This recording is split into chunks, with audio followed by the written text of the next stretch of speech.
a été sur un banc de Pâques où j'ai vécu. Et j'ai enivré mes deux enfants qui étaient petits pour qu'ils ne meurent pas de froid.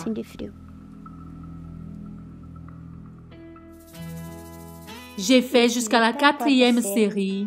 J'ai beaucoup souffert en train de travailler dans les plantations, des récoltes, dans les champs. C'était une vie très difficile où on devait marcher beaucoup pour arriver au centre, à la ville. Et les années se sont passées. D'un coup, je me suis passionnée par une personne, mais c'était la personne erronée. Ensuite, on a commencé à vivre ensemble, on s'est mariés, on a eu 2 enfants. Et cette personne a commencé à être très agressive. C'est une personne rude, me tapait. Je dormais plusieurs fois attachée, me laissait renfermer avec les 2 enfants, renfermée dans la maison. Avec tout cela, je suis restée très révoltée. J'ai pris mes 2 enfants et je suis allée dans les rues avec un sac à bas, avec des vêtements, et je suis allée comme ça dans le monde errant, sans direction, sans destin. J'ai fait du stop avec un camion et je suis arrivée ici à Curitiba.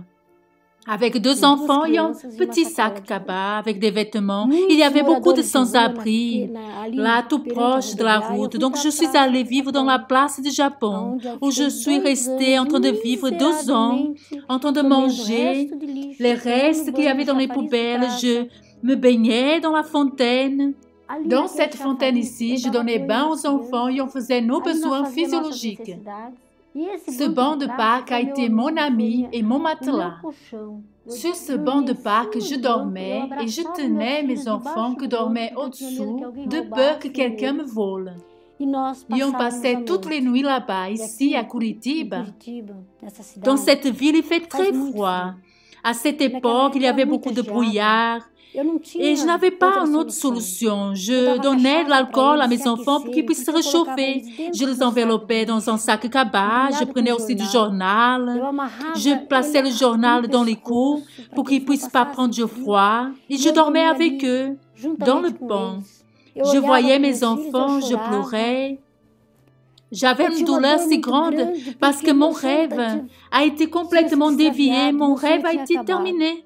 À chaque fois, je pensais à tuer mes enfants. Je me suis dit, un jour, je vais les enivrer, je vais les tuer, et ensuite, je vais me tuer. Comme ça, notre souffrance finira. La douleur la plus grande que j'ai eue dans ma vie a été lorsque on tuait mon enfant, trompé d'une façon injuste. Il n'y a pas une douleur plus grande au monde pour une mère qui a passé par tellement de luttes, voir son fils être assassiné sans cause. Cela m'a donné une révolte si grande, une révolte dans mon intérieur, parce qu'on avait passé tellement de souffrances ensemble, ont été 6 ans de souffrance, d'angoisse, de manger le reste des poubelles, de vivre dans les rues. Cette douleur, elle ne sortait pas. Elle ne sortait pas de mon intérieur, mais il y avait un jeune homme qui venait dans le parc pour évangéliser. Et chaque jour amenait un goûter aux enfants, amenait toujours quelque chose aux enfants. Il me parlait peu, parce que j'avais peur qu'il vole mes enfants. Et là, il venait, il me laissait un journal, il m'a déjà laissé une Bible. Il y a eu un moment où il a ouvert la Bible, il a lu un verset de la Bible. Je lui disais, rien ne sert à lire. Dieu n'existe pas. Parce que si Dieu existe, je ne serais pas ici en train de souffrir. Mais un jour, il y avait tellement froid, il y avait un brouillard qu'on ne voyait rien. Ce jeune homme est venu, et là, c'est lorsqu'on a commencé à aller à l'église, à fréquenter à l'église. Et lorsque je suis arrivée à l'église, le pasteur,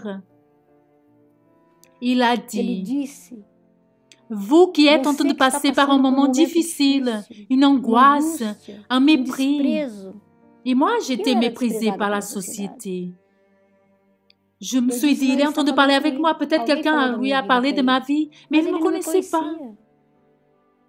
Il ne savait pas que j'existais. Parce que je suis arrivée dans la semaine de la campagne d'Israël. Je ne comprenais rien du tout. Mais lorsqu'il a invité, il a dit, votre vie va changer dès aujourd'hui, cela dépend de vous. Moi, j'étais une des premières personnes à sortir de ma place et aller jusqu'à l'hôtel. Je suis allée et ensuite je suis retournée de l'église. J'ai continué à dormir encore dans le parc, mais ma pensée a commencé à changer parce que depuis 2 ans, je vivais là-bas, mais je ne pensais pas que je pouvais faire du nettoyage des vitres de la voiture, des portes des magasins, et j'ai commencé à le faire. Et tout ce que je prenais, tout ce que je touchais, je gardais dans un sac, j'attachais à ma ceinture pour que personne ne me vole, et je gardais. Et lorsque est arrivé le jour de remettre le vœu du sacrifice, j'ai dormi à l'entrée de l'église et je fus la première à arriver sur l'autel. Et là a été la différence. Je n'ai pas fait attention à mon odeur, à mes couettes sales. Non, je n'ai pas fait attention à cela. Je suis allée à l'autel. J'ai monté l'autel et j'ai rendu mon vœu de sacrifice. Et là, Dieu a commencé à travailler dans mon intérieur.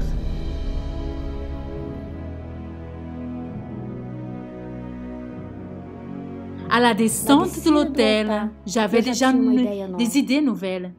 Je suis sortie de l'église et dans le premier feu, Dieu m'a déjà honorée. A passé un monsieur devant moi, il m'a demandé si je connaissais quelqu'un pour travailler. Et je lui ai dit oui, moi. Je n'ai même pas attendu qu'il termine. Je n'ai même pas terminé qu'il ouvre la porte. J'ai pris mon sac de couettes.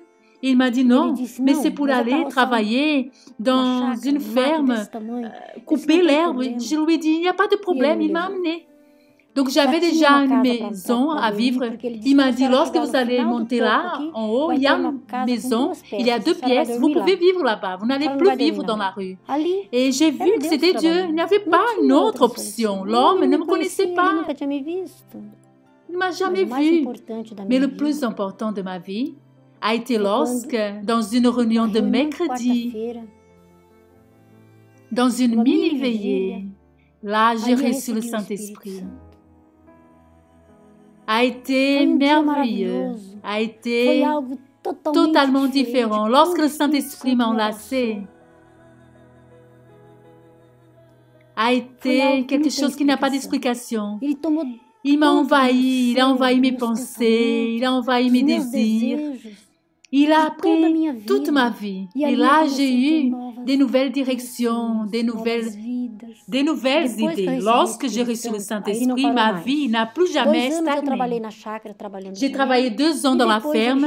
Ensuite, il m'a dit, Madame Dilma, maintenant, vous allez travailler avec mon épouse au bureau. Dans ce bureau, j'ai travaillé avec lui, avec son épouse. Et un jour est arrivé un jeune homme qui m'a demandé une documentation. Je suis allée le faire. Et il m'a dit, je vous connais, madame. Je lui ai dit, non, vous ne me connaissez pas, monsieur. Et j'ai continué mon travail. Mais ce monsieur, c'était le même homme que chaque jour venait dans le parc et que prenait soin de mes enfants, donnait un goûter, donnait une parole et continuait son travail. Cet homme, aujourd'hui, c'est mon époux. Il est un grand homme de Dieu. Dieu nous a prospérés. Nous avons travaillé, nous avons travaillé toujours de foi en foi. Et là, j'ai eu la confiance en moi et j'ai ouvert, j'ai commencé à travailler, je suis devenue vendeuse ambulante. Elle a été très connue. Et ensuite, j'ai ouvert un magasin. Et de cet hôtel, Dieu nous a donné une autre vision, une direction. Nous avons ouvert une école de coiffeur. Nous faisons des cours au niveau de la beauté. Aujourd'hui, je fais partie de l'UNP, universitaire dans les prisons. Et chaque dimanche, je suis dans la prison en train d'accueillir les dames, en train d'accueillir les jeunes filles. Parce qu'un jour, j'ai reçu ce soin, j'ai reçu le Saint-Esprit. Alors aujourd'hui, de la même manière que j'ai reçu, je donne.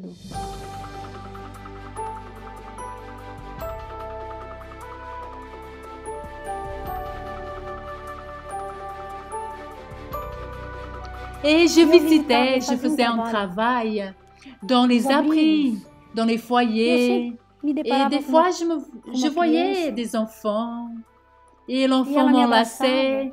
Et cela me rappelait mon fils qui était décédé. Et j'ai fait des recherches.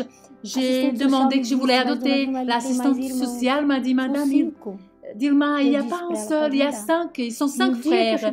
Et lorsque je suis allée là-bas pour aller les récupérer, il y avait 5 enfants, vraiment.